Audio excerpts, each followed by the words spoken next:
about to go down. I got my black hat, black tee, black Air Force Ones on my feet. I bleed the streets, I got it wide open. Been true about the cash, no joke. What's up, Jack?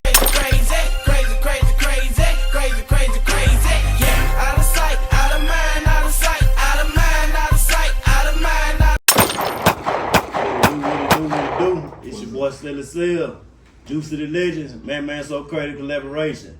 And today we got some legends in the building, man. We got RatedX, Rachill from the GeorgetownMafia. How y'all brother doing, man? What's up, homie? What it do? Everything cool this way, man. You know, blessed to be here. For sure, man. Yeah, time, man. Alright, RatedX, we're gonna start with you, man. What kind of child were you, man, growing up, man, coming up in Jackson, man? What kind of job? Child. What kind of child were you growing up in Jackson? What kind of child? How was your childhood, man? Man, it was like, you know, shit. It was. First of all, I came from a one-parent home. You know what I'm saying? Okay. But like that, my mom, you know, she was my everything. My dad was a street nigga, so you know he went in and out. You know how that go. Yeah. But you know, she did the best she could. You know what I'm saying, to put me on the right track. But you know how it is when it's like that. You know, a boy want to know how to be a man, so he gonna get out in these streets and figure it out. You know what I'm saying? So basically, that's how it went down with me. Yeah. You know what I'm saying? I figured it out. Yeah. For sure. Chill, what about yourself, brother? Man, you know, I came from a big family, man. You know, my mama had 8 kids, you know, by herself. You know what I'm saying? She was by herself. You know, my dad passed when I was like probably 14 years old, you know what I'm saying? So, me, I came up, man, my mama, she had a handle on me, you know what I'm saying? You know, I wasn't getting out in the street and shit, you know what I'm saying? Yeah, cool, yeah. You know what I'm saying? But then, man, when I did decide to leave the nest, you know, to go and help my mom out, you know what I'm saying? Because my brother, you know, they weren't no street niggas. I had the street mentality, but I wasn't in the street. Right. So when I went out and got you know, the feel of the street, man, because I decided one day, man, I had to go get out and make something happen if I could help my mom, you know what I'm saying? Yeah. You know, my mom, she wasn't down with it, but she knew one day when I got up and I told her I was finna leave so I can help her pay these bills, she understood. Even though I was finna turn 15 years old, she understood. Yeah. He became a grown man now. He talking like this here. Was it during the crack era? Yeah, it was during the crack Oh, era, yeah. man. Oh, you know, everybody crack was. Maple Street apartments, you know what I'm saying? You know, plenty of money. Mouth full of rocks. Yeah, so I really got out there and got in the streets, man, and I ain't gonna lie, man, the streets raised me, man, after that. Yeah. You know what I'm saying? Real tough. So I've been in the streets, you know, doing my thing, you know what I'm saying? And a lot of OGs taught me a lot of things out here, you know what I'm saying? Yeah. You know, I sucked in all the game, all the information, and, you know, I live by that every day, and, you know, that's what got me by right now, you know what I'm saying? So, Exactly. So, man, at that time, man, can y'all explain the climate of Jackson during them early 90's, the crack era? Just give us a explanation.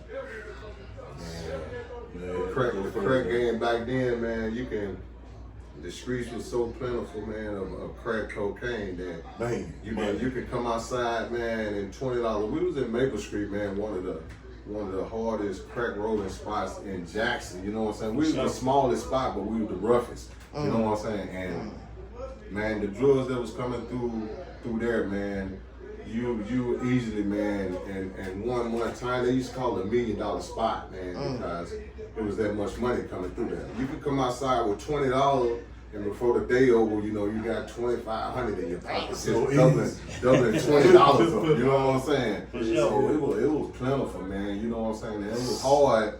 It was hard, you know, trying to do right when you got money like that flowing past you. You know what I'm saying? Even though we sat on the sideline a long time watching this money flow, it was hard just watching it. You know what I'm saying? But it was in the 90's, man. It was it was plentiful, man. Everybody was getting money. It was crack everywhere, man. Like So basically, you know, like the whole Jacktown was really like on some get money type. right, Of they was gonna get money. You know what I'm Okay, saying? okay, They was gonna get money then. You know So what I'm rap wasn't in y'all DNA then. No, rap. The guys weren't even thinking about rap then. Like I said, man, back then it was like guys like Razzle K and just like I said, the guys that he was messing with. You know, they was back.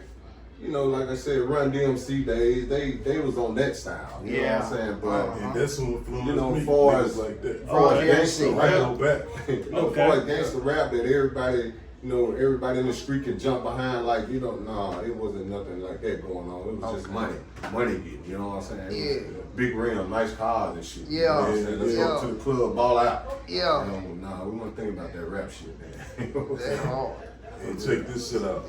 And me, I came up, you know, I'm sort of like a half-breed nigga, you know, it's like, as a kid, as a baby, I was born, right, in Georgetown, Town Creek apartment. You know what I'm saying? Around the corner from Maple Street, you know what I'm saying? Around the curve from Right down the street a little that bit. there. For sure, You know, for sure. yeah. See, it was another whole project. You know that? My dad had me with my mom over there. Okay, So, okay. so by the time I got like 4 or some 5 or some shit, they moved straight up. You know, so when they moved to Shady Oak, Georgetown birthed me, Shady Oak raised me. So what I'm saying? So I came up and said, right down the street from a real live, up to my world class pimp. You know what I'm saying? Watching this nigga from as a child, I'm talking about from like maybe 8, 9 years old. I'm looking at this nigga, man, you know what I'm saying, doing this thing. He got hoes jumping out of Cadillac doors and fur coats and big What's bell his name? bottoms and Pretty Tony. Okay. Pretty Tony. Pretty Tony, you know what I'm saying? Speak on it. Yeah, you feel me? And I'm, you know, I'm soaking up all this game, the way he doing what he do. I'm loving it. You know, instead, you know, you had a kid want to grow up to be a fireman or a police and shit like that. This nigga had me want to grow up to be just like him. I want to be a pimp. Yeah. You know what I'm saying? And this nigga here had motherfuckers, everything around him, he was pimping. He was pimping everything. I'm talking about every. So, I was peeping the hustle, you know, cause you know the dope was flowing real fluent. Everything around the hood too. Nigga was hustling. Everybody, all my family, they was out there already. Yeah. You know, so I was into their music too. I was already fucking around here, like he say. I was around DMC, Public Enemy, and X-Clan fans. For sure. You know, I was into the X-Clan, they was a little deeper than Public Enemy. The Public Enemy was on the blackness for sure, but the X-Clan, they was on some real, like, different type of, like, deep ass black shit. You know, like, the shit they was on, like, they was going a step beyond, but you know, it was all about empowerment of the black, you know, people, you know, knowing who you are, where you come from, and knowing, you know, that you're not second class to the white man and all this, you know. So I was grasping all this shit along with the street shit and along with the music shit. I was just soaking all of it up. Feel me? So anyway, I got into trying to first be a DJ. I wanted to be a DJ. I was in school, I was DJing at parties and dances and shit we had and all that. I went from that, not even knowing I could rap, but I was just trying to mimic them niggas like LL Cool J and all that. You know? So that's who made me shape my style and start rapping and figured out I could rap, because I wanted to be just like Chuck D and Public Enemy and LL Cool J. Yeah. You know what I'm saying? Right. Yeah. You know, and so I was already, like I said, trying to, you know, experiment out here, trying to, you know, sell and shit, doing, you know, because, like I said, the money, man, was so easy to get back then. And then by the time the 90's hit, man, it was so much going on coming through. Jackson had, boy, some real money and some real work in it. Feel me? real. And niggas weren't hating like they hating now. They were hating, but not like the hell not. And when nobody niggas want snitching like they snitching, niggas letting niggas get money, man. Streets change, I don't, man. you know, nigga knocking nigga off if they snitch or they cross the line on some stupid shit, but if it wasn't nothing real serious, and nigga wasn't, you know, trying to eat off his block and squeeze them out, nigga let you make. Matter of fact, I had niggas used to let me come make money in they trap. That's right. And You know what I'm saying? In the 90s, I was still in You know what high I'm school. saying? I had 10 vehicles. See what I'm saying? Yeah. Come on, this nigga and fish over here. I fish over there. Yo, how we everybody give them. But now, man, niggas can't fuck around with each other like that no more. You know what I'm saying? Street chain, man. Yeah, you know what I'm saying? But yeah, but anyway, that's why I say I'm a half-breed type. I come from both. You know what I'm That saying? money was so good, man. I had 10 vehicles, but I couldn't even take them home because I didn't want my mom to know that I was hustling. You know what I'm saying? So I used to leave the cars in the project. Yeah. You know what I'm saying? The next day I come jump in and slide me a couple blocks. You know what I'm saying? Yeah. But it was plenty of money, man. You can do shit like that, man. You know what I'm saying? And then as young niggas, we had our head on our shoulder about getting money because that's all we seen around us. You know what I'm saying? Right. So when we figured that out, it was easy from there. You know what I'm saying?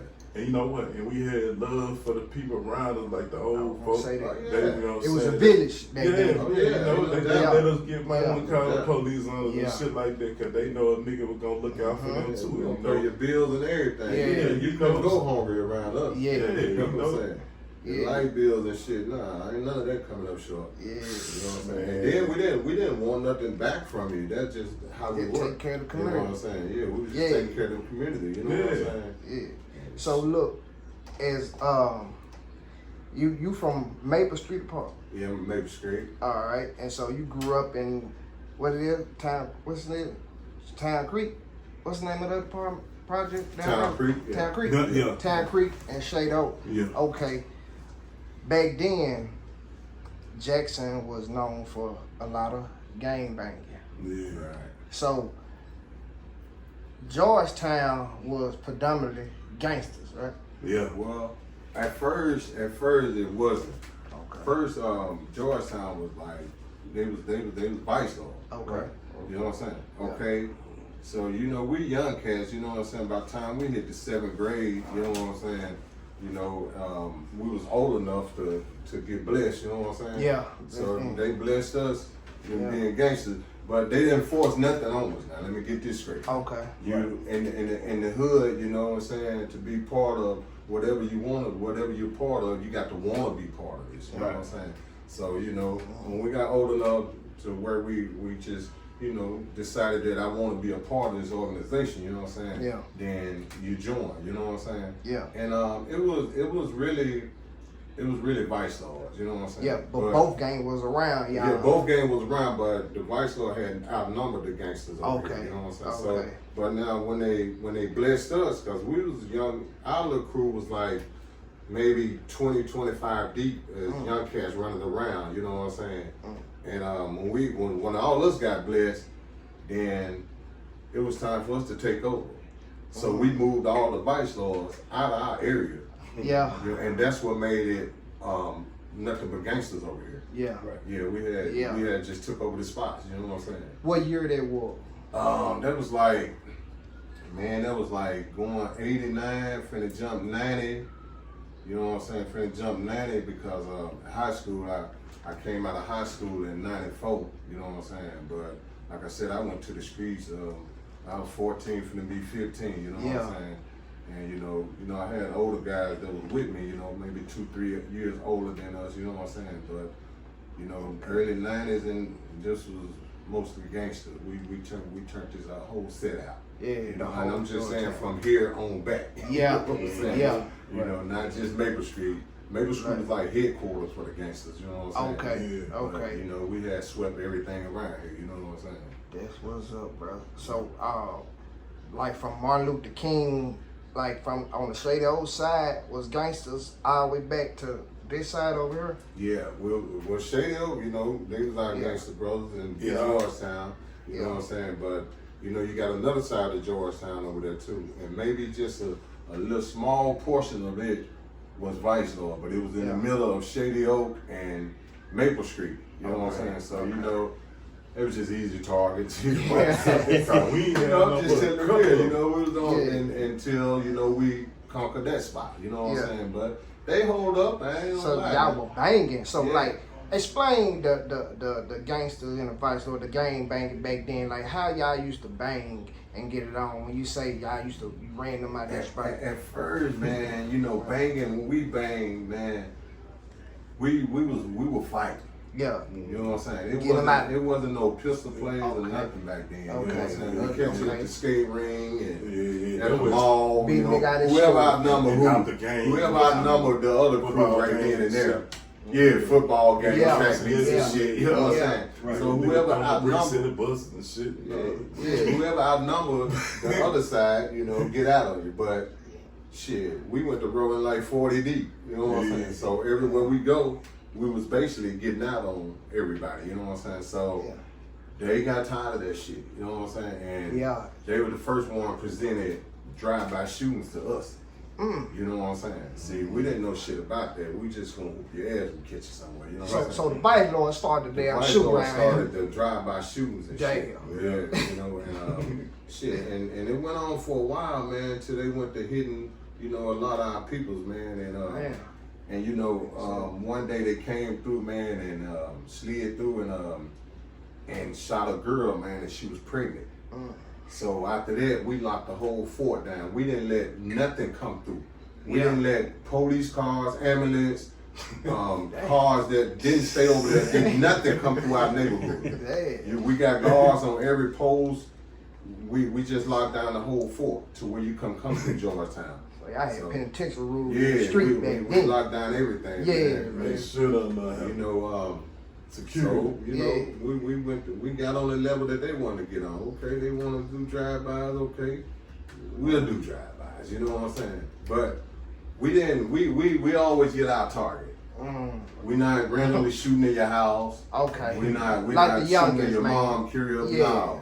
When we see you. Yeah. You know, we ain't talking about the guy that's with you because we ain't violated. Yeah. But when we see you, yeah, we gonna run our business. did You know what I'm saying? Yeah, so it was rough though, That's man. the difference between being and done. It was rough, man. I got shot, man. It's a big difference. I got shot plenty of times, man.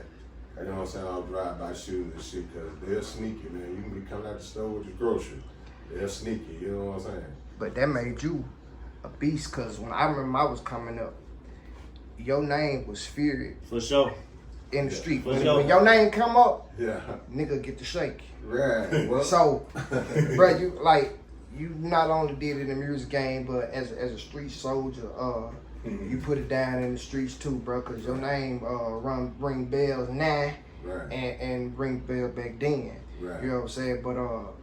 But back to the track though, y'all saying Jackson was like a gangbanging city. So our city when no tourists come in. And all no, that, they call this baby Chicago. Yeah, okay. Hey, I want to ask y'all about a rumor, man. Back in the day, from my understanding, the gangbanging got so serious that they let some of y'all from this side go to Lanier.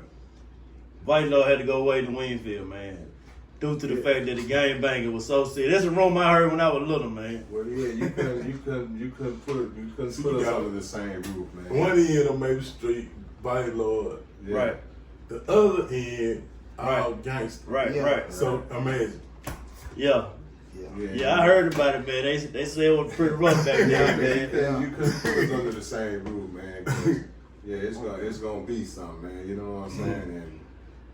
And shit, man, I was just making the 7th grade my first year, man. You know, you know my guys, them, they was a little older, 9th grade and shit, but.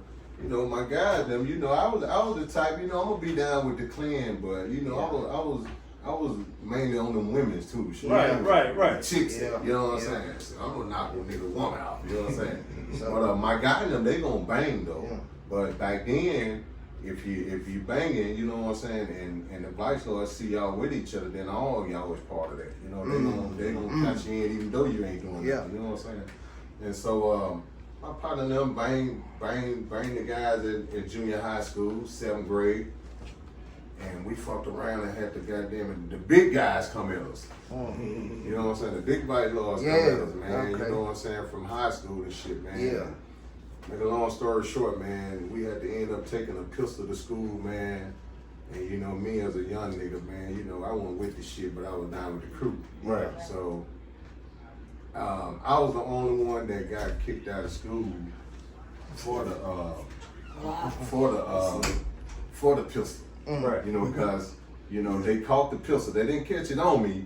You know, they caught it on another guy. You know, we was passing the pistol each class. Okay. So, you know, it was my time to pass it. I passed it, but they came and got me for the pistol. So I had to hold up for the whole crew, man. I got kicked out of school for that shit, man. And you know what I'm saying? I had to, you know, go to, a school that wasn't a public school and shit, man. Yeah. Because you know we took that weapon because of banging was so strong. You know what I'm saying? Yeah. And so shit. Look, so like fast forward a little bit to like, so the gangsters and vice lord that we can see, they didn't get along back then. Nah, they didn't So get along. when y'all started doing the music, is that what brought everybody together? That music basically, man. It was a vessel, you know, because Okay. one thing about it, you know, like we said, you know, if we was gonna, you know, promote, circulate this shit like it needed to be, you couldn't just be secluded to one area, you know what I'm saying? Right. You gotta push this shit. So I know a lot of my bang, a lot of shit that I end up getting into, you know, incidents, you know, we weren't just demonstrating, you know, shit, nigga was just trying to make the music happen. Yeah. And end up, you know, saying with situations and shit just like, you know, like I was talking about, and doing shit in clubs and Paradise and shit like that. Back in the day, nigga had mics with cords on them and shit, right? Yeah. So, man, I remember doing a show in Paradise, and you know, nigga had the mic coming out the little hole, you know, like a little window and shit right there with the DJ booth. You got a table right here with a wall lit right there, niggas sitting right there, and the wire sticking all out over the table and shit. And we doing our thing, performing and shit.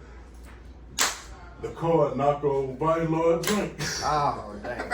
You know, we already on they, you know, on their turn. Yeah. You know, and so, you know, shit happens. Yeah. So, like I say, man, and it was shit jumped off all type of ways and shit like that, cause we all trying to mix and make this shit happen. But eventually, niggas start, you know, respecting what the nigga was doing. Yeah. And, you know, it just ceased because niggas are always trying to get money and niggas are into something different now other than banging and just hustling. Niggas trying to get known for their music now. Yeah. You know what I'm saying? So, feel what I'm saying? It took the head guys in the neighborhood, man, to really just, you know, to get together and realize what they was trying to do and what was righteous about all this shit out here, you know what I'm saying? And, you know, they kind of iced it off for all the rest of the guys that was in the hood that was following, you know what I'm saying? Right. So, like I said, we didn't know nothing but gangster shit, you know what I'm saying? We didn't know nothing but gangster, you know what I'm saying? And we just know that the vice lords are the ops, you know what I'm saying? So that was all that was on our mind as young gangsters, you know. We was really blinded, you know what I'm saying? Because all we know is blue and black, you know what I'm saying? Yeah. But the vice lords, they was over there, you know, they doing their thing. Even though they probably got good music or whatever, we not gonna listen to them because they are vice lords. And they not gonna listen to our music because we gangster. Yeah. So, you know, it was wild, man. But like I said, I gotta take my hat off to Dunny Money, man. Cause Right. Dunny Money was one of the first ones, man, to cease a lot of stuff around here, man. You know what I'm saying? And got a lot of stuff on track around here that people don't give him prop for, you know what I'm saying? Yeah. If it weren't for Dunny Money, we would have still been banging. Speak You know on what it, I'm man. saying? Speak Dunny on it. Money, It's real. like I said, Dunny Money, he went to back in this group that was the Renegade. Renegade was all vice lord. Over there for Wood Street, and you know Wood Street hold it down. They said it's being vice lord. All back up through there from Wood Street to across down the north end. You know they had they said sold up, and you know Donnie gangster now.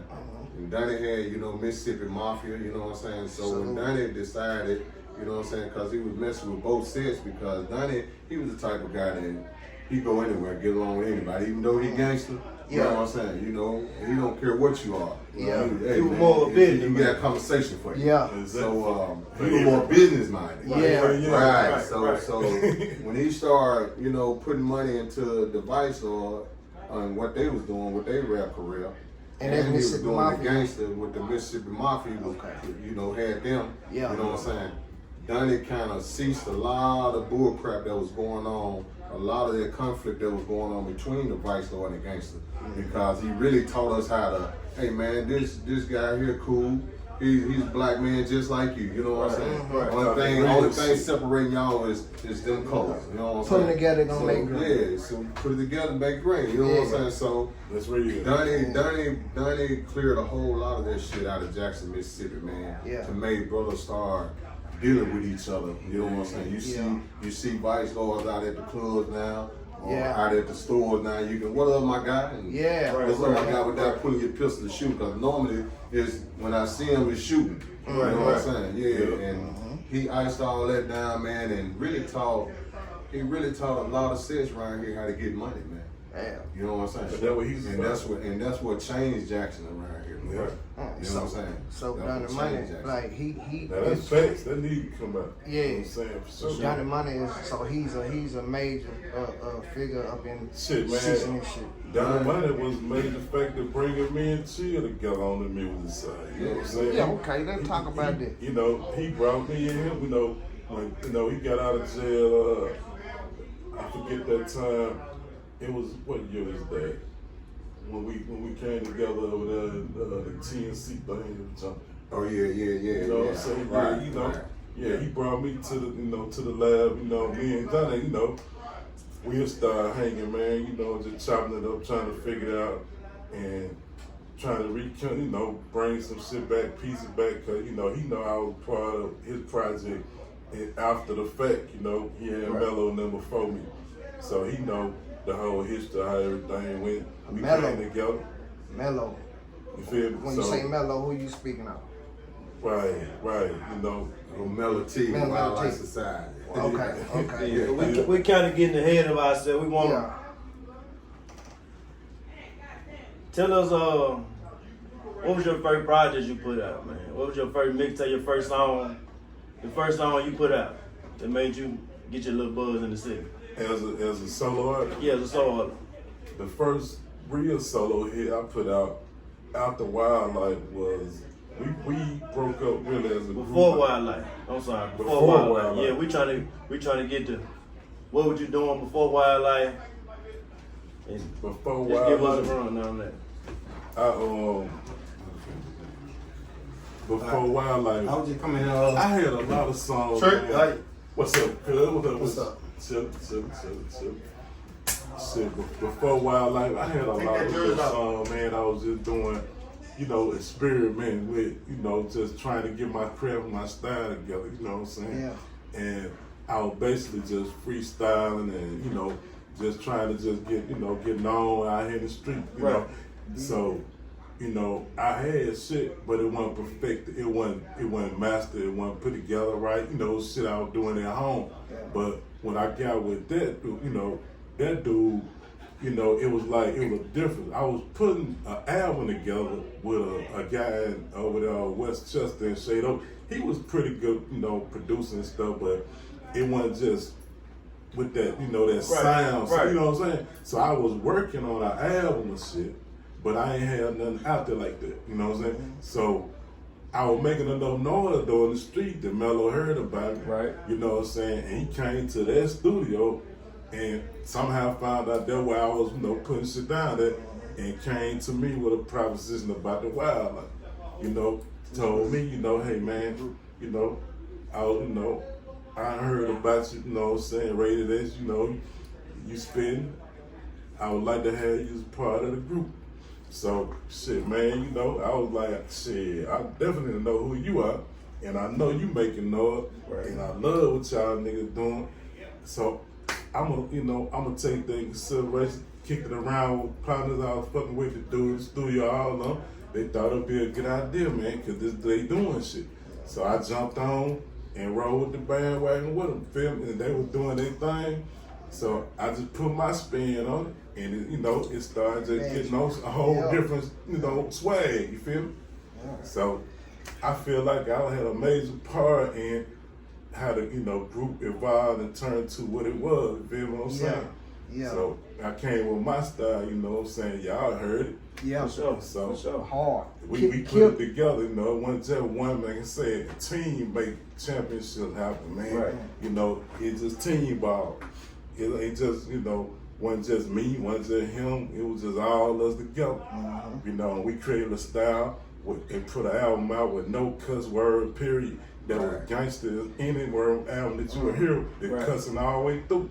You know what I'm saying? And it made headlines, MTV charts, everything. We had to do all that just to get rotation on JMI back in the day. Sure. See, now a nigga can just be cousin with a nigga. It might be a nephew, want to be heard or something, throw a nigga a little bread or whatever, pay over, make it happen. Yeah. Back in the day, we had to down there just prove ourselves by making MTV charts just to get a rotation. Right. You feel what I'm saying? It wasn't easy. Yeah, especially coming from Jackson. Right. Yeah, and for y'all to make it as wild like society to where y'all made it, that's history. Man, we had to get articles in the Associate Press, you know, all type of, you know, like magazine, ink, and everything else before we really would get the love we supposed to get from the city, you know, as far as the DJs and the radio stations and all that, but they got with it. But it wasn't easy. Yeah, because Jackson really went on rap and shit like that. You know, you had Malico Records and shit, but they blues. Yeah. You know, they all blues shit. You know what I'm It's saying? a Bible belt. So there wasn't no gangster rapping going on around here. Period. Not then. Gospel and blues, that's all they They was do. only listening to it. You know what I'm saying? Yeah. Right. And Malico, that's all they would push. Right. Yeah, Feel? blues and gospel. That's it. Yeah, Tommy Couch and them, you know, we tried to sit down with them before the deal happened with them people in New York and talk to them about a deal when first time back in the day. You know, Mello negotiating the way he do, but shit, he read through the game. They were trying to spit, they were trying to put up with some bullshit contract, and we ain't fuck with that. You know what I'm saying? So it ended up how it ended up with a major opportunity, and a major deal. Because the way the game, you know, the way it's played, the way it happened, it ain't really, you know what I'm saying, always about your talent and all this. It's about you being in the right place at the right time with the right people. Feel? It's a lot of people that's not the best at what they doing. That's the biggest and the baddest stars out there right now. You know, and the one that do coldest might not never make it. You know what I'm saying? So it's all about opportunity. Right. And being in the right place at the right time. Right. You know. Speak on the impact of What's Up Jack. Everybody we interview, man, they give y'all credit, man. They say What's Up Jack said to sit on fire, man. Speak on the impact of that, bro. On the What's Up Jack? What's Up Jack? Man, you know, What's Up Jack? You know, the idea, man, me and Mello, you know, we came up with, man, you know, because first of all, it's about Jackson. You know what I'm saying? And at the time back then, man, you know, it was going down, man. You know, the city, man. All this shit is happening at night, just started. This shit been popping, man. Niggas carjacking and robbing and, you know, doing everything, fucking with, niggas was shooting at the police and everything back in the day. You know what I'm saying? So it's like, What's Up Jack was like, you know what I'm saying, a way of niggas expressing themselves with a saying that niggas used to be saying, what's up, Jay? Yeah, right. That's how you speak to it. Yeah. What's up, Yeah, Jay? you know, niggas don't even know right now why they say that. You know what I'm To saying? this day. They don't know to the day, but they say that shit because first of all, it's smooth and this is, you know, it's lingo. You know what I'm saying? So we connected the lingo, you know what I'm saying, with the reality of what was going on in the city. It's Jackson. Yeah. You know, so it's all about Jackson. What's up, Jack? And all these niggas were jacking off Jackson. Right. Yeah. You know what I'm saying? So now that's how this shit sort of just, you know, originated and caught on. And now today niggas, they say that shit and don't know the history. Now you know. Hey, bro, that song, yeah, bro, I could put it in right now, bro, and, bro, word for word, bro, straight banger, man, straight banger, man. Like, even in my crooked, like, bro, I watched the video. Is that the only video y'all did with, what I like to say? Jacktown. Yeah. What about Jacktown? Like, is that the only video y'all did? Yeah, the Am I Crooked Letter video? Yeah. Did Man. y'all create the M.I. crooked letter I? Who created that saying? Man, listen, we the creators and the makers of that, man, because, you know, me and Mello kick around like we as always kick around a lot of ideas and stuff, man, and we was talking about that, and he spit that to me one day, you know what I'm saying, about, you know, the M.I. crooked letter I twice. humpback, I. And I was like, damn, you know what? Yeah, man, you know what? That is the way a lot of people relate to Mississippi. They can't really just feel Mississippi unless somebody say that. You know what I'm saying? Because, you know, Mississippi, you know, I always been known as, you know, being, you know, the bottom of everything. So, from people from out of town, you know what I'm saying? So, when he came up with that idea, man, we put that shit out and made that the hook, and that was the first rap video ever in Mississippi to come out, you know what I'm saying? And like I said before, we had camera phones back then and shit, you know, through our deal with, you know, with the record company, they was able to get Hype Williams, one of the biggest video producers in the world, to do the video, you know what I'm saying? And man, they came down here with cameras with wheels on them and shit, man, you know what I'm saying? Brought Hollywood to Jacktown, my nigga, and put it together, and that's how In My Crooked Letter came out. And next thing I know, you got other folk coming out with shit using the same thing. Next thing I know, it's a group called Crooked Letters, you know what I'm saying? So I feel like we influenced all that. You know what I'm saying? Because we came out with the idea first. Everything is cycle, everything goes around. You know what I'm saying? Once done, it come around again. You know what I'm saying? See, there it is again. We influenced all that. Like I was telling him, you know, man, Wildlife, when we came out, we was before our time, you know, because it's like, you can play that shit right now we talking about, man, and we talking about what's going on right now. You know what I'm saying? That was back in the mid-90s, and this 2023. So I'm like, I feel like we was like some visionaries before our time. We put some shit out that we didn't never know was gonna come true, still sustain and be the same. But we was speaking on what happened in reality, you know what I'm saying? And it's still reality right now, you know? And then like I was telling him too, I feel like we influenced a lot of rappers. Speak on it. There's you know, right now that's coming out, like especially East Coast rappers, you know, everybody know East Coast had their own swag, their own style. East Coast got their own swag. West Coast got their own swag. New Orleans got their own swag. Atlanta got their own swag. We had to create a swag from listening to everybody else. So we like to call out the third coast. So we was able to sit back and put it all together and come up with our own swag. So the shit we come across with, we always been storytellers because we got a lot of story to tell. So if y'all just think about it, the East Coast rap used to be a certain way in the 80s and the early 90s and shit, and then round about the bottom of the 90s, certain artists out the East Coast start coming out signing south. You know what I'm saying? Because we came out in 95. So we was signed with an East Coast label. So think about it. We are East bringing the South shit. So next thing you know, the East signing what? South. So they don't want to give us no credit, but we influenced it.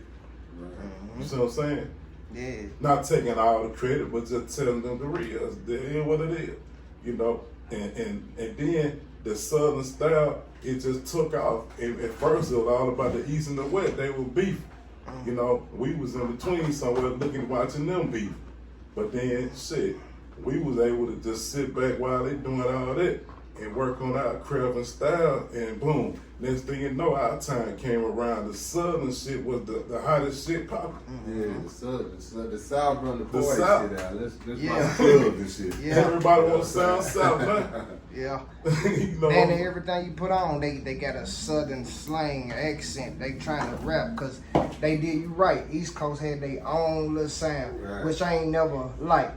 You know what I'm saying? And like the sound, I remember back in the day, and this was probably after y'all, Andre 3000 said that, hey man, the South got something to say. And since then, the South is just like, the music game just been in the South. It ain't, and it's still stuck here. You know, ain't too many people up north blowing up how the South blowing up and stuff. You know what I'm saying? And so, bro, y'all, I can say a lot of rappers after y'all sounded like y'all. Cause like I said, I listened to Wildlife Society, and bruh, it sound like 3-6 Mafia, man.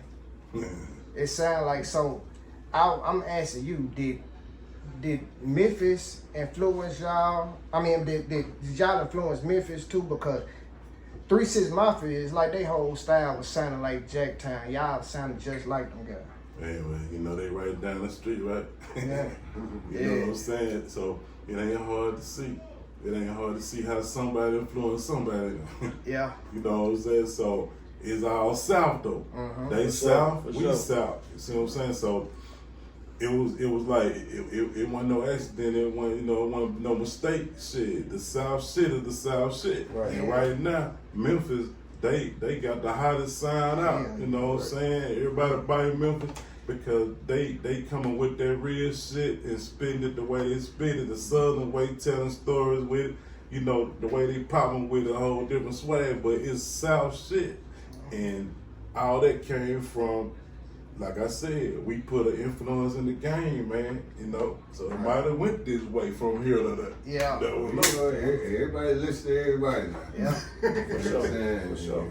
You know, y'all was back, you know, when the game was first jumping, you know what I'm saying? Yeah. A lot of them Memphis rappers, shit, they was young niggas then. Yeah. Right. So, you know, for them to come up now saying what they saying and doing what they doing, they had to get it from somewhere. Yeah. Thank you. Thank you. Youngsters Right. couldn't bring You it right. to the old. Right. You right. You know what I'm saying? The OG had to bring it to the youngsters. Yeah. So, Yeah. hey, it is what it is. Right. Hey. Yeah. Chill. Speak on your beginning, man. Your favorite. Man, my beginning, man. Like I said, really, I went into the music.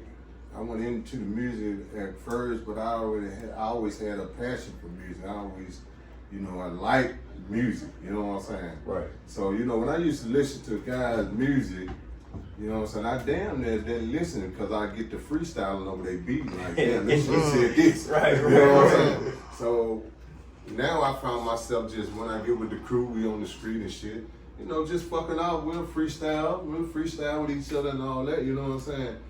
You know, I knew I can freestyle. I got rhymes in me, but still, music is not on my mind. Talking about, Right. you know, making this out of a career or some shit that I just want to do. Right. I want to ride me some big rims. Right. I want to get them and go by at the mall. I want to fuck with some women. You know what I'm saying? Right. That was Right. my thing. You know, so I was always around, you know, the Mississippi Mafia. You know what I'm saying? Renegade. You know what I'm saying? Wildlife Society.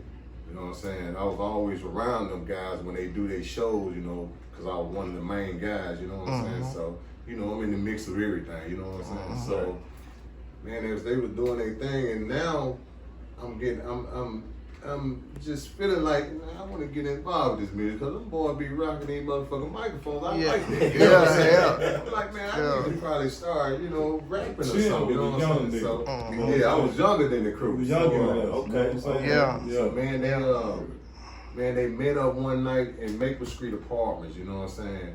It was after a big show they had, and all of them was in the parking lot. Wildlife, Mississippi Mafia, Renegades, you know what I'm saying? Tony B numbers. There was a lot of guys. Tony B, that's yeah, it's somebody. it's about 15, 20 artists out there, you know what I'm saying? Yeah. And I was out there that night with them. So, you know, they was chopping it up. Then they went to freestyling. Motherfucker put a track on, they went to freestyling. You know what I'm saying? So me as a young cat, I'm fascinated by all of the top guys freestyling out there. You know what I'm saying? So I'm just checking them out. So I was like, shit, this is my time, man. You know what I'm saying? I need to Get up in there. Yeah, I need to jump in the mix of this shit. You know what I'm saying? So as a young nigga, man, they rapping, and I jumped in, man, and I spit some bars for them. You know what I'm saying? And they was like, man, that young cat that can go. You know what I'm saying? And Trigger, Lawrence Trigger out of Renegade, he pulled me to the side. He said, young guy, he said, man, you got flow in you, man. He said, man, you need to take. He said you need to take that serious. He said you need to take rapping serious one day, man, and start doing you some music, man, because you pretty good with that mic. You know what I'm saying? So after that, man, I went to just. He was like, man, start writing your material down. You know what I'm saying? So after that, man, I spent the whole summer, didn't do nothing. I didn't hustle no more, nothing. I'm just writing raps. You know what I'm saying? But I never presented them to nobody, you know what I'm saying? Just writing raps. So, man, me and a couple of guys from the hood, we linked up with my cousin from Texas, man. And he had opened up a label, you know what I'm saying? So he wanted to put a little group together, you know what I'm saying? So it was 4 of us put a group together, and we named the group Southern Assassin. Okay. You know what I'm saying? So okay, Southern Assassin, man, we got in there, man. We was recording from the coast. My guy Shorty down on the coast, he recorded our album for us. You know what I'm saying? So, man, we didn't think that album was gonna jump off like that. You know what I'm saying? We had a song on there that, man, every time we played in the club just go wild on it. You know what I'm saying? So when I did that album, that's when I started taking shit serious, because I seen that they dig the way, you know, I was putting down my music. You know what I'm saying? So I jumped off and with the Southern Assassins, and so one of my partners that was in the group, he got a cousin from New York. You know what I'm saying? So he came down here to visit. So we sent 3 CDs back with him, or the music, or the album we just did, the Southern Assassin album. Okay, now we got callbacks from New York. Big label wanted us to sign with them, wanted Southern Assassin to sign with them, you know what I'm saying? So man, we, you know me, I'm not taking this shit serious, because I'm like, wait a minute, motherfucker from New York? And then you was still in the street too. We did this album in like, shit, maybe a couple of months, you know what I'm saying? I'm like, and they want this shit, you know what I'm saying? Yeah. So, man, they end up flying down here, man. You know what I'm saying? And we talked about the business, you know what I'm saying? And so they was like, yeah, man, we want y'all to sign on our label, CK All Stars, you know what I'm saying? Okay. They label. Okay. You know what I'm saying? So we was like, well, man, they came prepared, because you know they already had a contract with them. Like, man, if y'all want to do the deal, here a contract right now, y'all can read over it. You know what I'm saying? So we took the contract.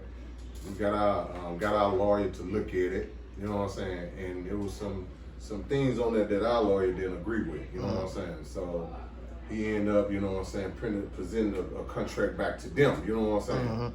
And okay, they read what we presented back to them, and they came back with another proposal for us, you know what I'm saying? So that one sound better. Yeah. So I ended up signing with CK All Stars, me and one of my other guys at the group. Yeah. You know what I'm saying? So now I'm in New York, you know, messing with CK All Stars. I'm dealing with K Slade, you know what I'm saying? DJ YALL and them, you know, I was dealing with a lot of guys up there, man, and they was pushing our music around there, you know what I'm saying? And at that point, that's when I started taking music serious, because I was like, if my country is all the way from Mississippi up here in New York, you know what I'm saying, dealing with a major label to my music, I was like, I must got what it takes. You know what I'm saying? So I went to taking it serious, man, and I started thinking smart about it at the same time. I was like, you know, because all they want you to rap on their label, but I was like, man, when you get through with this, what you gonna do afterwards? Right? You know what I'm saying? So I went to figuring out what path I was gonna take when I stopped messing with these guys, you know what I'm saying? So what I did is I learned the game myself. You know what I'm saying? When I'm up in New York, Atlanta, everywhere they fly me, you know, I'm right there by the engineer, and now I'm asking questions. Yeah. Man, what that button do? Yeah. What you making that sound do right there? And I picked the game up. You know what I'm saying? And when I picked that game up, I brought it back to Jackson. And I taught a lot of guys around here how to work that Pro Tool, work that Fruity Loop. You know what I'm saying? Put them up on the game, and you know, and turn them to artists and shit. You know what I'm saying? And you know, from that point on, you know, I just been taking it serious. You know what I'm saying? And you started off in the group or solo artist? I started off in a group. In the group, yeah, with the Southern Assassin. Okay, so I started off with the Southern Assassin. Yeah. Okay, and you just stood out.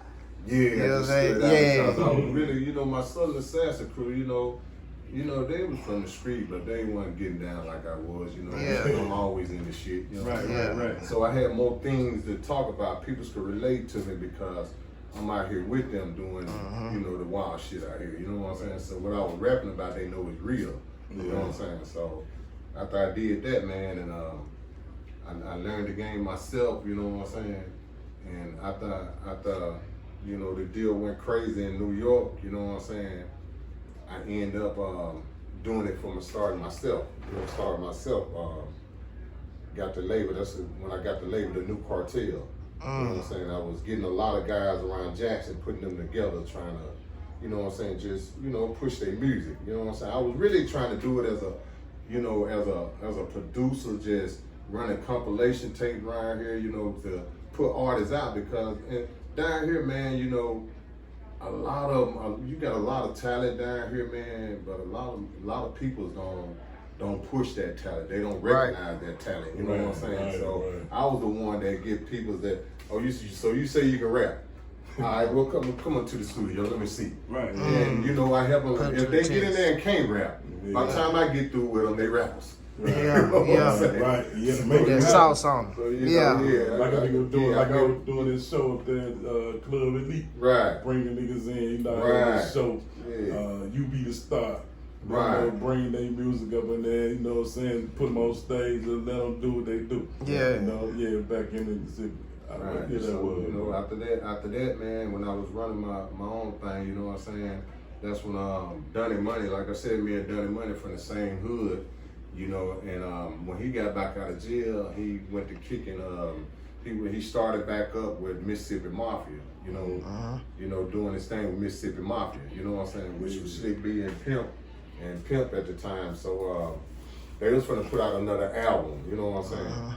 And they asked me to get on the album and do some music with them to help them do an album, you know what I'm saying? So I was really on my own, but I was part of Mississippi Mafia too, you know what I'm saying? Right. So, you know, after I was doing my thing with them, you know what I'm saying, helping them do their album, you know what I'm saying? We completed the album, you know. Pimp shit. Fly shit on that, me, Pimp Shit, and Which album was that? They did an album, man. Man, this album that they did, man. I can't recall the name, but it was the new album that they did when they first came back out. With the You know what I'm saying? solo down. No, that was after Should I Let Them Live, Should I Let Them Die. That was after all that. Southern Funk, was it that? No, it wasn't Southern Funk. See, Southern Funk them, they were still messing with Sir Captain on that. Okay. You know what I'm saying? Okay. They was messing with Sir Captain on it because when Donnie got locked up from the Should I Let Him Live, Let Him Die, you know what I'm saying? Then Sir Captain picked them up because they really didn't have nobody to sponsor them no more. You know what I'm saying? So Sir Captain picked them up. That's when they came out with Southern Funk. But see, when Donnie got back out, you know what I'm saying? Donnie had the legal rights to Mississippi Mafia. Right. You know what I'm saying? So Donnie picked them back up and had them finna do another album. They did another album. That's when they brought me in to help them do that album. You know what I'm saying? Okay. So a lot of songs they was performing around here at every club and everything, but they never packaged that album up and put it out. You know what I'm saying, to the world, you know what I'm saying? Yeah. They were just doing songs off that album, you know, at different shows, you know what I'm saying? Okay. So after that point, man, you know, me and Donnie partners, man, you know, some kind of little smoke came in the air between, you know, me and the group, you know what I'm saying? Well, me and Donnie really, and that separated us from me doing anything with the Mississippi Mafia. You know what I'm saying? So, like I said, really I was doing my own thing anyway, because I had my own little crew, you know what I'm saying? Yeah. So, after that, man, you know, I was still doing my thing, man, you know what I'm saying? Like I said, to this day, I never talked to Donnie, he's my partner. I never knew why he was mad at me, you know, but I know we weren't dealing with each other no more. So, you know, I went on to doing my thing, and that's when I started, you know, getting booked on a whole lot of big shows with, you know, rappers like Young Buck, them, you know what I'm saying, Webby, and and Young Fat had got killed as soon as me and him did a show together. You know what I'm saying? Yeah. And I was doing shows with a lot of them guys, man, and they wanted to know who I was. So it was like, this guy here, you know, when we was doing shows, you know, we did a lot of shows. The North End. Young Fat was there that night. We did shows with him. So after that, man, I was still doing my thing. So, Vito G and Dunny Money, man, they stepped to me, man, and you know, they called me up one day and said they wanted to have a meeting because they wanted to clear what was in the air about me and Dunny Money not making music together, not dealing with each other no more. You know what I'm saying? So we got together, man, and you know, we went to talking about it, and I told him, man, I ain't never had no problem from the door. You know, I don't know what was said or what happened, you know, but I'm not the type of guy to sit back and let it puzzle my brain about why you mad at me, you know what I'm saying? No, I just go on with life, you know what I'm saying? So that's why I just, you know, went ahead and did my thing without even approaching you like, bro, what's the problem? You know what I'm saying? So at that point, man, we cleared everything out the air, man, and Mississippi Mafia, they was really laid back. They was really laid back after all that. They had really laid back to where, you know, they weren't really just hitting them shows like that no more. Like they weren't hungry for it no more. You know what I'm saying? But you know, we younger cats, we were still hungry for it. You know what I'm saying? So Donnie was like, say, man, we just need to come up with a group. You know what I'm saying? Because all of us still, you know, rapping, and Vito G want to start rapping because, you know, Vito G wasn't rapping with it at first. You know what I'm saying? Right. So they was like, man, we need to come up with a name where it ain't gonna be no boss man. It's just, you know, a lot of guys from the neighborhood trying to get together and put something together to get this music jumping, you know what I'm saying? So we was like, shit, man, we from Georgetown, you know what I'm saying? We always been a part of the Mafia, you know what I'm saying? So we was like, let's call ourselves GTM, it'll stand for Georgetown Mafia. Right. You know, so we was like a offspring of Mississippi Mafia. Right. You know what I'm saying? That's hard. So that's how we came about it doing GTM, you know what I'm saying? That's hard. And you know, I just been at it ever since, you know what I'm saying? Yeah, that's hard, bro. Rain Man, What's up with it? how did you go from X-Rated to Rain Man, and what was next after the Wildlife Society? Well, it went like this. You know, I jumped out solo first. When I left Wildlife, I jumped out solo with a solo career. I had to reinvent myself from using that name because that name was like patented with the company. Yeah. I was signed with TVT Records. Right. And TVT was also a label, you know, that had Ja Rule, got out, and, you know, we was all label mates. So since they, you know, owned they owned the rights to that name, so I don't want to do new music and have to worry about that. You know what I'm saying? So, you know, niggas, you know, the way I used to move, man, around here in the hood, you know, I used to be out here doing what I do, and I obeyed a lot of, you know, I was lucid. You know what I mean? Right. Couldn't figure me out. You know, how I do what I do, but it's, every time you see a nigga, he shining, riding something clean, doing what he do, you know, trying to, so like I was like, nigga, some niggas used to call me like Luciano. So I took X and the name they would give me, being like Lucky. Avoiding a lot of shit going down, and I always land on my feet. So I made Extiano. So that name Extiano right there on my name, on my arm. That's who I transformed from Rated X to Extiano in '98. Okay, and then when I started putting out new music, one of my first new hits when I dropped was, like I told you, that song called I Know You're Ready with Donna Ray. Had two nieces that were rapping in the hood. They was cold with it, and I put them on something, and I made a song called I Know You're Ready, and it was real player and pimpers talking about the strip game, you know, and pimping and everything. And it was cold. It was cold. So if I had the right push, it could have really just blew up and made me happy.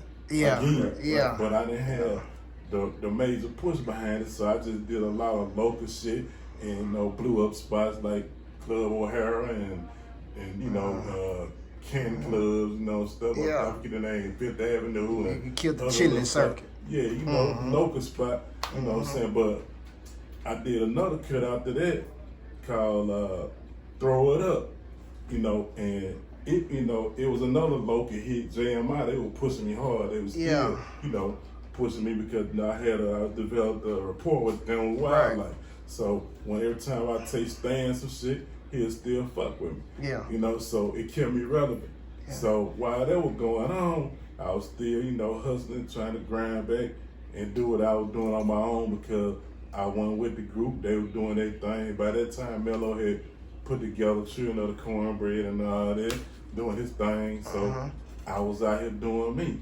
So, you know, fucking around out here in the street, you know, I was doing what I did, and I got hot as a firecracker. So my people wanted to get me in California. They flew me to Cali around 2001, the first time I went out there, and I was just fucking around and shit. By 2004, I had got me a little situation going on, you know what I'm saying? With I had met this bride that was Snoop's sister, God's sister, right?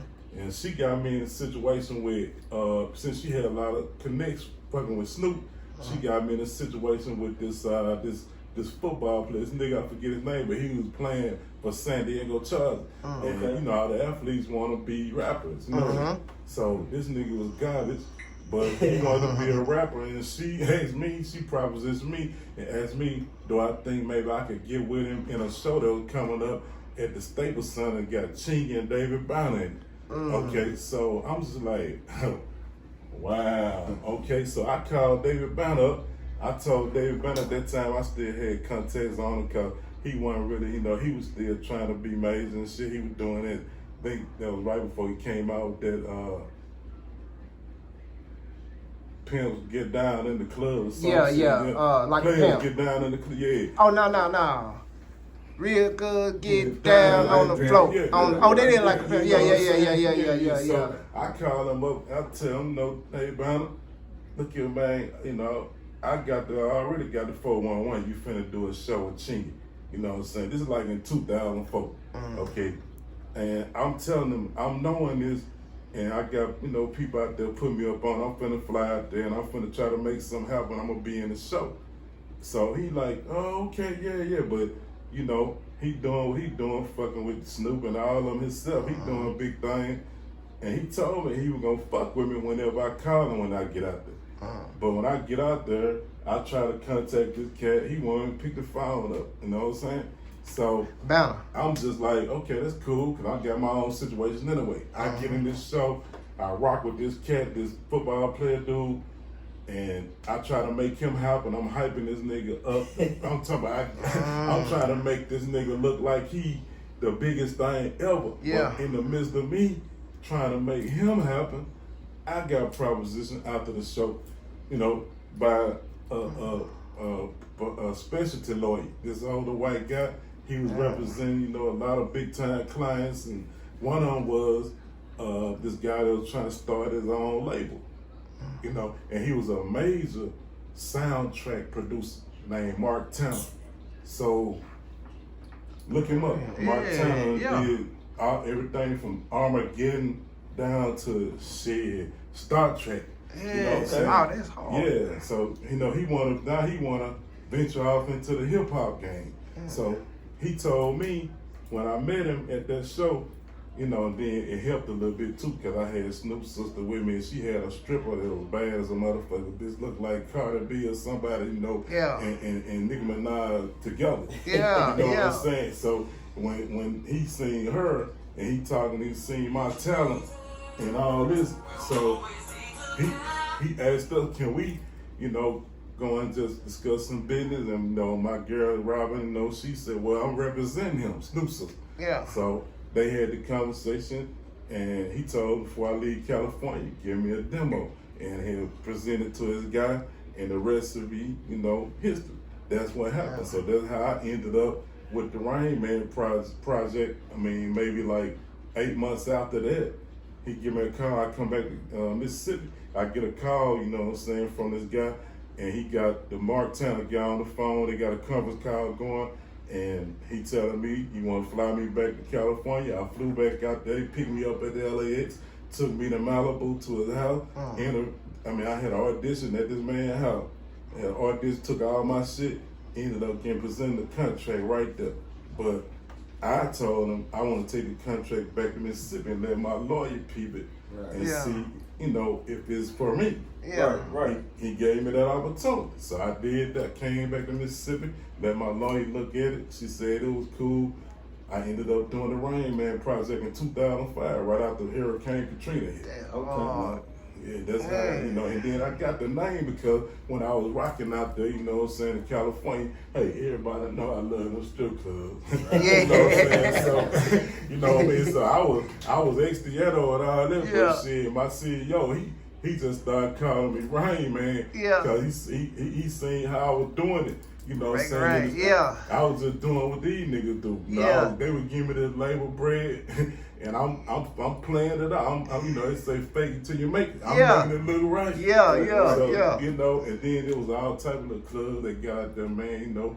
Taxi clubs. You can get bitches, ain't nothing, man. Just throw a little bread around, it's over with. So I'm like, I was making all that look rich, so I became Rain Man. Yeah. You know what I'm saying? So, hey, man, Rain Man put the album together. I got presented with a developmental deal the first year in 2005. Went back to the table the next year, 2006, renegotiated, got, a full contract. And so boom, I got, jumped off the project, the album called Bigger Than Life. I'll let y'all check out the people, down there. It's on the internet and it's some of the stuff on YouTube, Spotify. Yeah. It's out. They still got me out there like I'm ready. Yeah. That's hard, bro. bro. Been in the game for a minute. Yeah.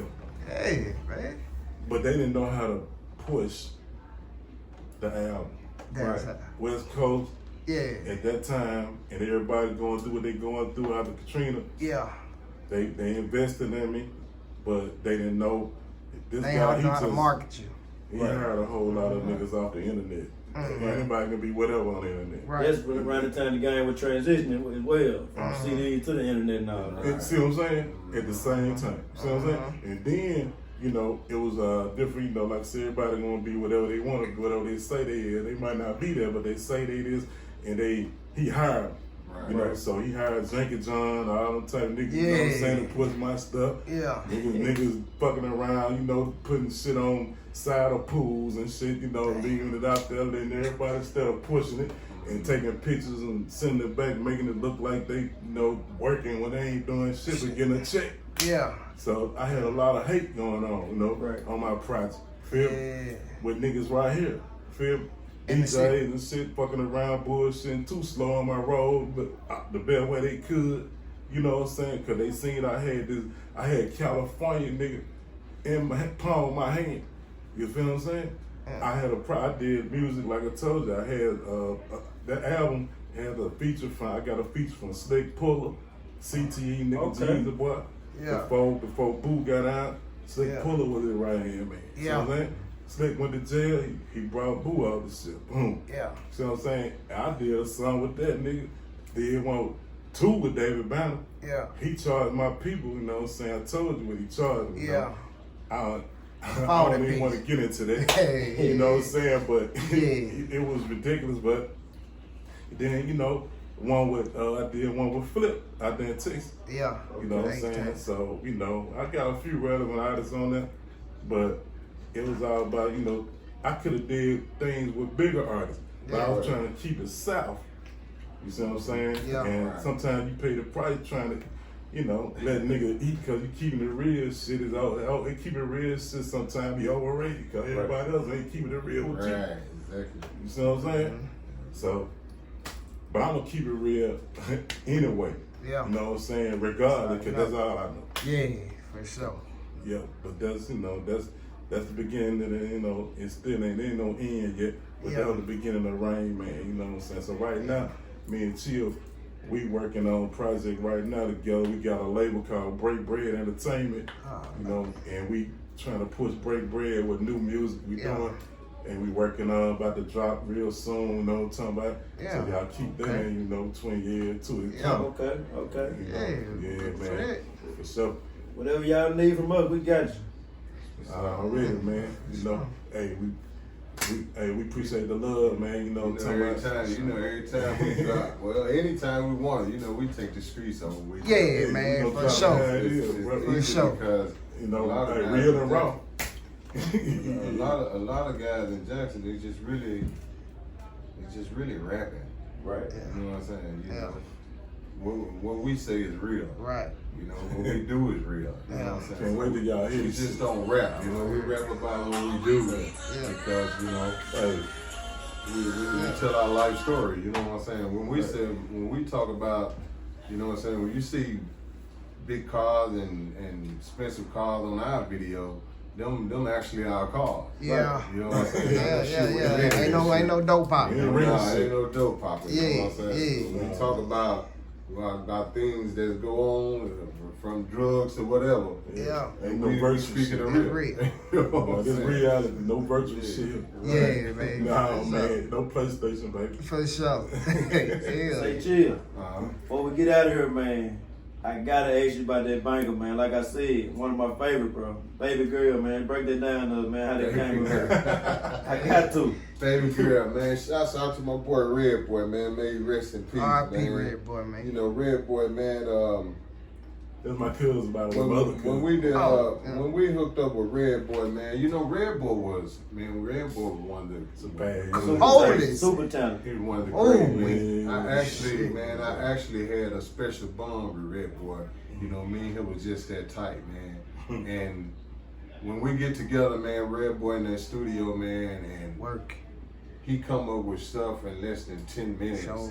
You know what I'm saying? You'd be like, this dude is amazing. And I used to always ask him, why haven't you got a major deal, man? You know what I'm saying? But Red Bull was the type that he wanted to do everything on his own. You know what I'm saying? He wanted to do everything on his own. You know what I'm saying? So Red Boy did a lot of cuts for us, man. Not just Baby Girl, Black Head, Black Tea. Yep. You know what I'm saying, man? That was a hard Cocaine Cowboy. You know, we got a lot of projects with Red Boy, man. Red Boy. We had Drummer from Trackstar. Salute to Drummer. When we hooked up with Drummer did a lot of tracks and a lot of recording for us too. Just like, you know, I was messing with 16 bars at one time. You know what I'm saying? Yeah. But when I hooked up with Red Boy, KJ, that's my guy. Yeah. When I hooked up with Red Boy, man, I didn't want to go nowhere else. This guy was amazing. Yeah. You know what I'm saying? And Red Boy, man, we used to always tell Red Boy, man, you know, give us what you got in the special category. Yeah. Right. You know what I'm saying? And Red Boy never disappointed us. So, man, Red Boy, we told Red Boy we wanted to come up with a song for the ladies, man, because, you know, we always gangster rapping, but we don't never represent the ladies, you know what I'm saying? So, Red Boy, man, he presented a track to us, man, and it was that Baby Girl. You know what I'm saying? It was that Baby Girl. Yeah, and so he was my guy, man. So I was like, hey, man. We was like, man, you do the hook for us. You know what I'm saying? Yeah. And Red Boy was like, I got you, man. When Red Boy did that hook, man, it was easy for us to put them lyrics down because the hook was so hard, right? You know what I'm saying? And we was thinking, we didn't really think Baby Girl, you know what I'm saying, was gonna just really move the city like that. You know what I'm saying? We was just like, okay, we make good music anyway. Yeah. You know what I'm saying? But this song stood out, man. That song stood out. That Baby Girl song stood out, man. And when we performed that song, man, the crowd go crazy. You know, guys gonna hug it up on their women. They want to make love. You know what I'm saying? Yeah, Baby Girl, man, that was a special song, man. And like I said, man, I rest in peace, my boy Red Boy, man. But I'm glad I got a chance, man. It was an honor working with Red Boy, man. Yeah, man. And Red Boy, man, he showed me a lot of things in the game. Just being a producer, you know what I'm saying, and making tracks, you know what I'm saying. He gave me a lot of eye opening on things because I used to go in there and just tell him, Red Boy, I need a track like this. And he gonna make Red Boy, he knew my style, he knew me. Mm-hmm. He gonna make it right there on the spot and it's gonna fit you. Mm-hmm. You know what I'm saying? Yeah, I got a lot of songs, man, that I didn't release, man, because when they called me and told me that Red Boy had passed, man, it hurted me so bad, man, that you know, I didn't never get to releasing that project, you know what I'm saying? Yeah. But I got a lot of songs, man, that was produced by Red Boy. Baby Girl, yeah, there'll never be another one like that, man. There'll never be another one like that, you know what I'm saying? And just for the record, man, Baby Girl been out. For sure. Baby Girl been out. Yeah. Now, when Boosie came out with Baby Girl, She's Baby so Girl fine been to out. me. Y'all peep that. Oh, okay. yeah, okay. Boosie, man, but Yeah. Baby Girl been out. Yeah. Oh, okay. They stay stealing from Jacktown, bro. Right, man, you know. On everything. Their jacket, if it's good, man, they coming for it. Yeah. So that's why I tell Rain, hey, man, we got to secure it, man. For sure. You got to secure the bank first. You know what I'm saying? Right. Cause they'll come for it now. Yeah. That's real. Say chill. You an OG. Right. You got a lot of influence, man. Can you speak to the youth? Get a youth a message, man. You know what I'm saying? Man, these young guys, man. One thing about it, man, I had an experience with some young guys not too long ago, man. You know what I'm saying? Cause me, man, I get along with everybody, man. You know, right. when I got up out there, that wild stuff I was doing, that nonsense, man, and I came to my senses, really got on my grown man stage. You know what I'm saying? Then it was really easy for me to relate to people because, you know, I feel people, I know people because I was once that person. You know what I'm saying? Yeah. So I know people's, I know what they going through and Right. everything, because I've been through the same thing, man. You know what I'm saying? Right. But man, I had experience with the young guys, man. I know a lot of stuff be going on, man. I got little nephews that be out here doing wild stuff, and I tell them every day, man, some of them I got to get on. Right. Physically, you know what I'm saying? Right. To, you know, show them, man, look, that ain't the way, man. Man, I done messed up a lot of times in life, man. Thank God that I'm still here, man. And like I said, man, I done been shot. I done been shot a few times, man. I done had a car wreck, man, drag racing at 100 miles per hour. I done had collapsed lungs before, you know what I'm saying? I was like, it's a purpose why God still got me here, man. Yeah. You know, out of all the things I did, I know, you know what I'm saying, I made mistakes, you know what I'm saying, but I'm glad I didn't make mistakes that really caused people's harm, you know what I'm saying, to where I broke up families or I hurt people's families by, you know, killing someone and all that in their family. You know, I'm glad I didn't get to that stage, you know what I'm saying? But the young guys out here, man, they doing all that stuff, man. One thing is that they ain't got no guidance, man. You know what I'm saying? And when you got guidance, you got love. Because when you got somebody trying to tell you what's right from wrong, then evidently they love you, they care about you. You know what I'm saying? And man, the experience I had with these guys, man, was down by my club one day, man. I had my club open, I heard a gunshot outside. So I went outside, man, and I seen some young guys up the street, about 5 of them sitting up the street, you know, on their car, on their vehicle. So, you know, I didn't think nothing of it. So a car come down the street and made a U-turn and went back up there where the guys was, you know, young guys. And man, they started arguing. So 2 of the young guys walked from the crowd across the street and they had AR-15s in their hand. Oh, man. You know, and they pointed back at the car, you know, getting position. They land on the ground, getting position, like they finna shoot up that car. So I'm looking at them, you know what I'm saying? I'm like, what is these guys up to? So the car ended up leaving, you know what I'm saying, that they was finna shoot up. So the young guys, they got up out the field, they walking back with the gun. So I told my partner that I was standing there with me, I said, man, I'm finna go holler at these little fellas, you know what I'm saying? So I went to walking across the field behind them. You know, I kind of started them. I kind of spooked them because they didn't know who I was. You know what I'm saying? So they looking pretty much like who this guy is. You know what I'm saying? But me, you know, being from the hood, you know what I'm saying? You know, I used to be y'all. You know what I'm saying? So I walked up, man, and I told the young guys, I said, what's up, young fellas? They was like, what's that? I said, y'all don't know me, man. But I told him, I said, man, I seen what y'all was finna do, man. I said, I used to be just like y'all when I was young. I used to lay low in the mud, man. You know what I'm saying? I said, I seen y'all finna shoot at them guys, man. But I said, let me tell you something. I said, man, y'all guys look like y'all ain't no more than 19 years old on down. I said, I got kids y'all age. I said, man, y'all finna do that, man. It takes one of y'all to do something crazy. Don't you know they'll lock all 5 of y'all up and y'all life will be gone for doing something crazy like that, man. And I said, I bet you all of y'all finna go home to y'all family. Y'all mom and dad probably waiting for y'all right now to come home, because y'all look like some young guys that ain't really out here in this all this old type of stuff. You look like you got a family that care about you. You know what I'm saying? I said, now the guy y'all probably finna kill, he probably ain't got nobody that even care about him. Right. So now y'all finna lose y'all life, you know what I'm saying, for somebody that probably ain't even worth it. You know what I'm saying? So I was like, man, look, man, I said, man, y'all put them guns up and man, y'all gone and mess with y'all, some young ladies, whatever y'all gonna do, man. And one of the young guys tried to speak while I was talking. And one of his partners, I guess he was the leader, he was like, hold up, bro, let him finish talking. Right. He interrupted his partner and told him to let me finish talking. So I finished telling him what I had to tell him. Man, don't you know when I got through, them young fellas thanked me, man. Yeah. Because they said, look, OG, we don't have people talking to us like you did, man. He said, that's the stuff that us young guys need, man. Yeah. We don't have that these days. Yeah. Right then I realized, man, it really ain't them. You know what I'm saying?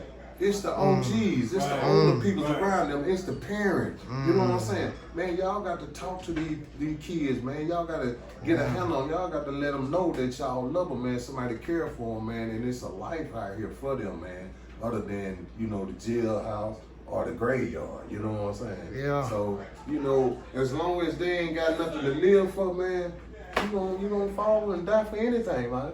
You know what I'm saying? So, you know, the only thing I can tell them, man, is that sometimes, man, you got to come to your own senses, man. You know what I'm saying? If you don't got that guidance, you know what I'm saying, you got to figure it out by yourself, man. You know what I'm saying? And majority of the time, you know, I had a big family around me, man. You know, I got a mom care about me and everything. But a lot of times I had to think for myself. You know what I'm saying? Like, man, think before and after you act. Because if you do this crazy stuff, it's for every reaction, for every action is a reaction. Yeah. You know what I'm saying? So if you do this crazy stuff, it's probably a price you got to pay, man. Right. You probably can get away with it for so long, but now if you do get caught, is you willing to pay that price? You know what I'm saying? Yeah. And I know one thing. Hey man, I ain't no get locked up type of guy. I will get locked up, but I ain't the one that throw rocks at the penitentiary. Right. Cause I love being free. I got grandkids. I got 5 grandkids. You know what I'm saying? I got to feed them. Right. I got a mama, I got sisters and brothers. I got more on the outside that care about me than on the inside of that jailhouse showing up in that graveyard. Yeah. So these young guys, man, sometimes you got to figure it out by yourself, man. And you know what I'm saying? And then again, it's some peoples around here you can talk to. You know what I'm saying? You got to find that right one. It might be a homeless guy on the side of the street, man. That got all the wisdom. That you probably don't think can give you a lot of advice because he's homeless. You know what I'm saying? But he probably be the one that can wake your mind up, man. Put you on the right track, man. You know what I'm saying? Your life. So yeah, man, they got to just use their head, man, and you know, leave all that dumb stuff alone, man, because it ain't gonna get you nowhere, man. Absolutely. You know what I'm saying? It ain't gonna get you nowhere. I tell my little nephew that every day, man. You know what I'm saying? I thank God that, man, as a young guy, man, I experienced a lot of crazy stuff when I was younger. You know what I'm saying? I'm glad it came early to me. Right. So when I did get up in that age, when I hit my 20, 21, you know, I was over all that. Yeah. You know what I'm saying? Yeah. Man, it's time to live on the right side of this law. You know what I'm saying? Yeah. Forget all that. You know what I'm saying? Then I learned from a lot of my partners going to jail, getting killed. You know what I'm saying? I knew I didn't want that rap, man. You know what I'm saying? So, you know, these young guys, they got the same opportunity, man. They just got to live on it, man. Got to think for themselves sometime, man. You know what I'm saying? I salute that, LG. Yeah. That's some real pimping, man. Some real pimping, man. But like I said, man, I don't mind talking to them. Yeah. You know what I'm saying? If they ain't one of them, I don't care, because one thing about it, I don't care if you got 30 guns on you, that don't scare me. Right. You know what I'm saying? I'm gonna tell you some real shit out here, man, because I done been through that. You know what I'm saying? Right. So now, if I can tell you anything, man, that can wake your mind up, man. Hey, man, I'm gonna give it to you, man. Yeah. You know what I'm saying? Free game, I'm right? give it to you, man. For real, man. Yeah. Well, shit. Chill, man. It was a pleasure sitting down with you, man. Pleasure all mine, man. Hey, for sure. Shout out to X-Rated. Right, my boy Rain, you know what I'm saying? And then the crazy thing about that, me and X, man, we've been friends from day one, man. Yeah. You know what I'm saying? Solid dude. You know, me and X, we done did a lot of music together. We done did a lot of music separately. Yeah. And just recently, man, we was talking, man, and he mentioned a side of his family. And it was so crazy that the side of his family that he mentioned, they also my family. Yeah, found out Jack. This guy found out in the strangest way that we was cousins. Yeah. We go over to the auntie house and she break it down to like y'all cousins. So me and this guy been. Damn. Hey, see, y'all been partners. Just Just found out. Man, for real. So we got that label jumping, man. You know, Break Bread Entertainment, man. You know, yeah. trying to put out some good music, man. That really Break Bread Entertainment, man, is a label, man. You know what I'm saying? And I tell X and them every day, man. You know, they call me the workaholic. You know, yeah, because they know I don't just look out for myself. I try to look out for the game. For everybody. Yeah, right, yeah. Right. And I tell them, you know, Break Bread Entertainment, that this label is like, we trying to find talent, man. We trying to, you know, wake some of these guys up that's out here, you know, doing all this wild stuff, but got major talent, man. Mm-hmm. If I can save them, man, and put them behind this music, show them it's a better way in life, man, then that's what Break Bread Entertainment about. You know what I'm saying? So, you know, that's really our goal. We got artists ourselves. We got 4 or 5 artists, you know what I'm saying? But I'm also looking for this talent out in Jackson, man, that I can put on the right path. And, you know, I can make some phone calls for you. For sure. You know what I'm for saying? sure. Yeah, I hear that. Yeah, but I just be want to, you know, give them a chance, man. Yeah, in man. Jackson, man, we ain't never had a chance. We had to get out and fight for Yeah, ourselves. we had to go take. So, you know, that's my way of giving back to the community, which I don't mind doing. You know what I'm saying? Yeah. Get these guys, man, For doing sure. the right thing, man. Maybe if I can wake some of them up, they can wake some more up, man. Yeah, But, you know, for things sure. would be better around here instead of all this kidding, man. You know what I'm saying? You got any social media tags that people get in contact with y'all? Yeah, I still be rocking that Georgetown Mafia. You know, you can go to YouTube with Georgetown Mafia, man. You can pull up all kind of projects on there, man. And like Rain say, man, we got a lot of stuff on the Rain Man and Rachill on Spotify, and you know, we just we trying to get on every platform right here. You know what I'm saying? Yeah. Like I said, we was just, you know, I was doing so many things at one time. You know, they begged me, man, come on back, man. Yeah. Do what you know how to do. The you know game what I'm needs saying? So, yeah, man, I've been making phone calls. You know, I got connects Atlanta, Texas. You know what I'm saying? Got connections where they wait for projects. You know what I'm saying? So that's what we finna do, man. We finna put it out there for them. I don't give it to them. Put it in their face. And I want to be the first label. I want to be the first major label. Well, not I, because ain't no I in team. We want to be the first label, the first major label that come out of Jackson, Mississippi, man. Yeah. That can help a lot of the artists right here, man. Yeah. Because we ain't got that, right? Right. Yeah. That's what we missing. We got all the talent. Yeah. Right. That's what we missing. Yeah. A nigga don't mind passing the ball. That's right. Yeah. No doubt about that. I salute you for that, OG. That's a real game, man. Yeah. With that being said, bro, it's your boy Man So Crazy TV. Juice to the Legends. Shit, we out there, big man. Check Break Bread out. Break bread. Break bread.